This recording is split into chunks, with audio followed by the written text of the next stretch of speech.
Hallelujah, praise the Lord. The Sunday இந்த மாலை வேளையிலே 972nd Gospel in the name of Lord Jesus Christ. Today topic is I praise the God. கர்த்தரை துதிக்கக்கூடிய உயர்வான துதி. சங்கீதம் 149வது அதிகாரம் 8வது வசனம். கர்த்தரை துதிக்கக்கூடிய உயர்வான துதிகளும் எங்கள் கைகளில் இருபுறமும் கருக்குள்ள பட்டயமும் இருக்கும் என்று தாவீதுடைய சங்கீத புஸ்தகத்தில் சொல்லப்படுகிறது. ஒரு உயர்வான துதி என்று சொன்னால் தாழ்வான துதிகள்னு ஒன்று இருக்குதா அப்படின்னா, ஒரு தாழ்வான துதிகளும் ஒன்று இருக்கத்தான் செய்கிறது. என்னன்னா, ஒரு மனிதன் கடவுள் நமக்கு செய்த நன்மைகளுக்காக தேவனை துதிக்கிறோம். கடவுள் நமக்கு செய்கிற அற்புதங்கள், நமக்கு நோயிலிருந்து தருகிற விடுதலைகள், ஆரோக்கியங்கள், அவர் நம்மை ரட்சிக்கிறதற்காக துதிக்கிறது என்பது ஒரு இயல்பான துதிகள்.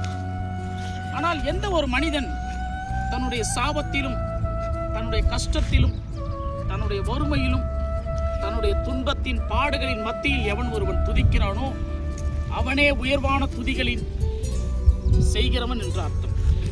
யோபு புஸ்தகம் 1வது அதிகாரம் 21வது வசனத்துல யோபு ஒரு கிரிட்டிக்கலான நேரத்தில் துதிக்கிறாரு. நான் நிர்வாணியாய் தாயின் வயிற்றிலிருந்து வந்தேன், இப்போ நிர்வாணியாய் இந்த உலகத்தை விட்டு போக போகிறேன்.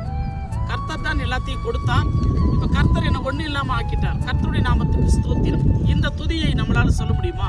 இதுதான் உயர்வான துதி. ஆபிரகாம் ரோமர் புஸ்தகம் 4வது அதிகாரத்தில் சொல்லப்பட்டிருக்கும், ஆபிரகாம் தேவனுடைய வாக்கு தத்தத்தை முழுமையாக முழு நிச்சயமாய் நம்பி வாக்கு தத்தம் பண்ணினவர் உண்மை உள்ளவர் என்று, அது நிச்சயமா என் வாழ்க்கையில் நிறைவேறும் என்று விசுவாசத்தோட காத்திருந்தான். ஏறக்குறைய 24 வருடங்கள் கர்த்தருடைய வாக்குத்தத்தத்தை நம்பி நமக்கு ஒரு குழந்தையை கர்த்தர் கொடுப்பார் என்று சொல்லி காத்திருந்தான். அந்த நேரத்தில் துதிக்கிறான். எப்பொழுதுமே ஒரு காரியம் சொல்லிட்டு தேவன் நம்மளை ஆசீர்வதிக்காம ரொம்ப வருஷ காலகட்டம் தள்ளி போட்டார்னா தேவனின் மீது முறுமுறுக்கிற ஜனங்களா இருக்கும். இஸ்ரவேல் ஜனங்களை எகிப்திலிருந்து விடுதலை ஆயிட்டு 40 வருஷம் ஆச்சு கானான் தேசம் பொறுத்து. அதுக்குள்ளேயே கடவுளுக்கு விரோதமான ஜனங்களை அவங்க மாறி போயிட்டாங்க, தேவைகள் நிறைவேறலன்னு சொல்லிட்டு. இப்போ உயர்வான துதிகள் என்பது என்ன தெரியுமா? பவுலும் சீலாவும் சிறைச்சாலையிலே ஊழியம் செய்ததற்காக சிறைச்சாலையிலே போட்ட பிறகு அந்த சிறைச்சாலையிலிருந்து துதிக்கிறார்கள் அல்லவா, அதுதான் உயர்வான துதிகள். இயேசு கிறிஸ்து ஒரு வார்த்தை சொல்லியிருப்பாரு, அது ஒரு தீர்க்க தரிசனம். குழந்தைகளினாலும் பாலகர் வாயினாலும் நான் மகிமைப்படுவேன்.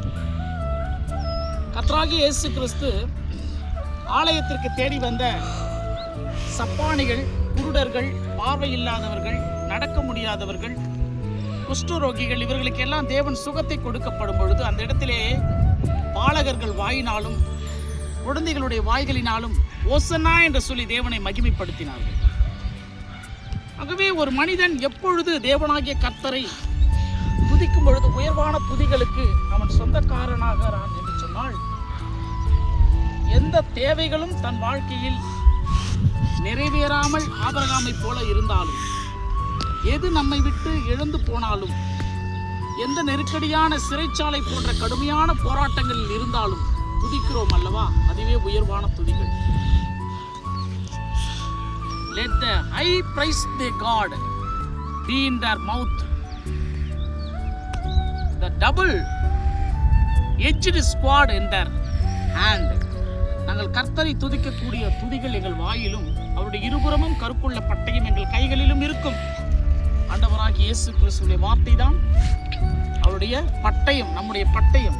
அவரை துதிக்கக்கூடிய துதிகள் தான் மேன்மையான துதிகள். அந்த துதிகளோடு வாழ்வோம். அவருடைய பட்டயமாகிய வசனத்தை பிடித்துக் கொள்வோம். ரட்சணியம் என்னும் தலைச்சீராவையும் ஆவியின் பட்டயத்தையும் பிடித்துக் கொள்ளுங்கள். சாத்தானோடு எதிர்த்து போரிட, அதுவே நம்மை இந்த உலகத்தில் பாதுகாத்துக் கொள்ளும். இயேசு கிறிஸ்துவை ஜீவனுள்ள நாள் வரை துதிப்போம். கர்த்தருடைய துதிகள் நம் வாயில் இருக்கும். அவருடைய வசனம் என்ற கருப்புள்ள பட்டயங்கள் நம் கைகளில் இருக்கட்டும். இந்த உலகத்தில் ஜெயமும் வெற்றியும் கொள்ளலாம். இயேசு கிறிஸ்து நம்மை ஆசீர்வதிப்பாராக. நாளைய தினத்தில் வேறொரு தெய்வ செய்திகளோடு நான் உங்கள் servant of God Zacharia Satishkumar.